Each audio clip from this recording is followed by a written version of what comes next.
Singhu border पर अमित हमारे साथ लगातार बने हुए। अमित, आपके पास आते हुए, क्योंकि अब उस समस्या पर भी ध्यान जाना बेहद जरूरी है जिसको लेकर सुप्रीम कोर्ट ने भी कहा कि आंदोलन आपका अधिकार है लेकिन आप सड़क बंद नहीं कर सकते। लेकिन हम देख रहे हैं लगातार के पिछले 20 22 दिनों से लगातार लोगों को दिक्कतों का सामना करना पड़ा है। उसकी एक तस्वीर भी अगर आप दिखा पाए तो वो भी दिखाइएगा।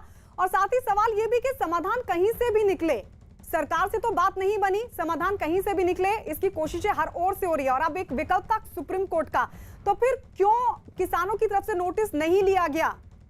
ये बात समझ आती है, इसके पीछे का मकसद समझ में आता है। अगर आपकी कोई बात हो पाई हो किसान नेताओं से, अमित?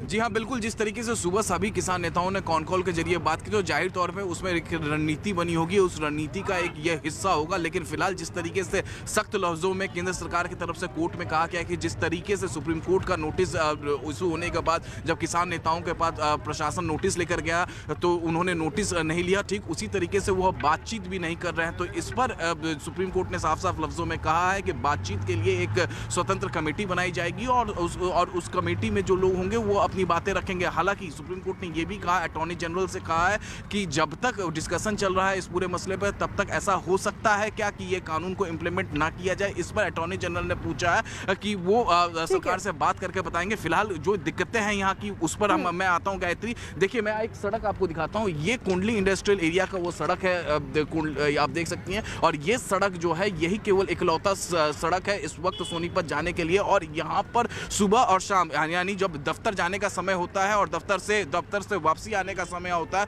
उस समय लोगों को खासी दिक्कतों का सामना करना पड़ता है। ठीक है, अमित लौट रहे हैं आपके पास। कृषि सुधार पर प्रधानमंत्री मोदी किसानों का जो भ्रम है वो दूर करेंगे। पीएम मोदी ने कल दोपहर 2 बजे मध्य प्रदेश के किसानों से बात करने की खबर है कि उनकी तरफ से मध्य प्रदेश के किसानों से बात की जाएगी। प्रधानमंत्री के भाषण का जो प्रसारण है वो 23,000 ग्राम पंचायतों में किया जाएगा। इस दौरान जिला मुख्यालय में मंत्री और विधायक मौजूद रहेंगे।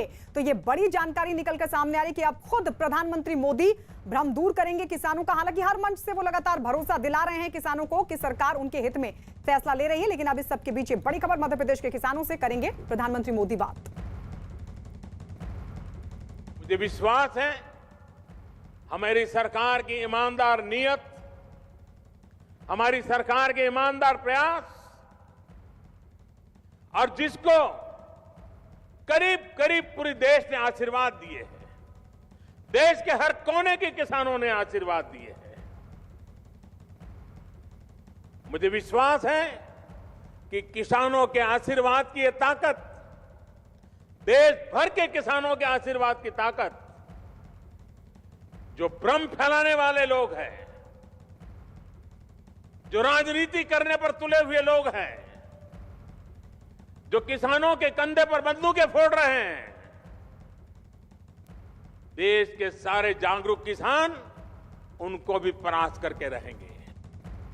तो सरकार की तरफ से किसानों को लेकर जो अपील है वो लगातार हम आपको दिखा रहे हैं। और इस सब के बीच हम सीधे एक बार फिर से रुक कर लेते हैं गाजीपुर बॉर्डर। हमारे साथ दीपक लगातार वहां से बने हुए हैं। दीपक, आपने कहा कि राकेश टिकैत से आपकी बात हो पाई है, क्या इस मुद्दे को लेकर बात हो पाई है? केंद्र सरकार ने कोर्ट में कहा है कि हमने तो नोटिस दिया था लेकिन किसानों की तरफ से नहीं लिया गया। आप ये किस तरीके की रणनीति और क्या कोर्ट का सामना करने के लिए तैयार हैं किसान? इस पर बात हो पाई आपकी? देखिए गायत्री, अभी तक उन्होंने हमारा फ़ोन नहीं उठाया, लेकिन कहीं ना कहीं वो बिज़ी होंगे। लेकिन एक बात साफ कह दूं कि कहीं ना कहीं से जिस तरह से पक्षकार वाली बात की गई है, पक्षकार में उनका नाम है और उसके बावजूद भी उन लोगों का कोर्ट में मौजूद नहीं होना और किसी भी तरह से क्या उन्हें नोटिस मिला या नहीं है इसकी भी जानकारी नहीं देना अपने आप में कई सवाल भी खड़े करता है। क्योंकि किसान यूनियन लगातार जो भी यहाँ से लेकर सिंगू बॉर्डर तक या चाहे टिकरी बॉर्डर तक सारे संगठन के नेता हैं और उनको पता है कि कोर्ट में आज सुनवाई है, उसके बावजूद भी उन लोगों की तरफ से कोई भी हरकत नहीं हुई और ना ही कोई मीडिया को ऐसा बयान दिया गया। तो किस तरह की रणनीति के लिए ये लोग काम कर रहे हैं? क्योंकि यहाँ पर से जितने भी किसान हैं यहाँ पर लगातार किसानों का जमावड़ा बढ़ता जा रहा है, लेकिन रणनीति के बारे में अब किसान नेता जो है वो कुछ भी पिछले 2 दिन से कुछ नहीं बता रहे हैं। यानी कोई ना कोई सोच उनके बीच में कुछ ऐसी चीज़ें चल रही हैं कि जो सरकार एक तरफ सरकार ने अपनी तेज़ी कर दी है क्योंकि लगातार जो बिल है उसको लेकर ब्लॉक स्तर पर और अलग अलग जगह सम्मेलन किए जा रहे हैं ताकि किसानों को जागरूक किया जाए, उस बिल के बारे में बताया जाए। लेकिन यहाँ पर किसानों की तादाद जैसे जैसे बढ़ती जा रही है वैसे वैसे रणनीति के तहत किसान किस तरह तरह से बातचीत कर रहे हैं इसको लेकर अभी साफ नहीं हो पाया। हालांकि राकेश टिकैत से बात करने की हम लगातार कोशिश कर रहे हैं क्योंकि आज उनका ये कहना था कि 84 खाप पंचायत यहाँ पर बैठेगी, वो एक निर्णय लेगी, लेकिन ना वो बैठी ना ही उनका। लेकिन अभी तक कुछ देर पहले पता चला कि नरेश टिकैत उनके जो राष्ट्रीय अध्यक्ष हैं किसान यूनियन के, वो यहाँ पर पहुँचे हैं और वो भी पहली बार यहाँ पर पहुँचे। तो देखना यही हुआ कि किस तरह की रणनीति यहाँ पर अब आगे के लिए बनाई जाएगी। ठीक है, लौटेंगे दीपक आपके पास। सौराष्ट्र के किसानों ने कृषि सुधार कानूनों को अपने हित में बताया।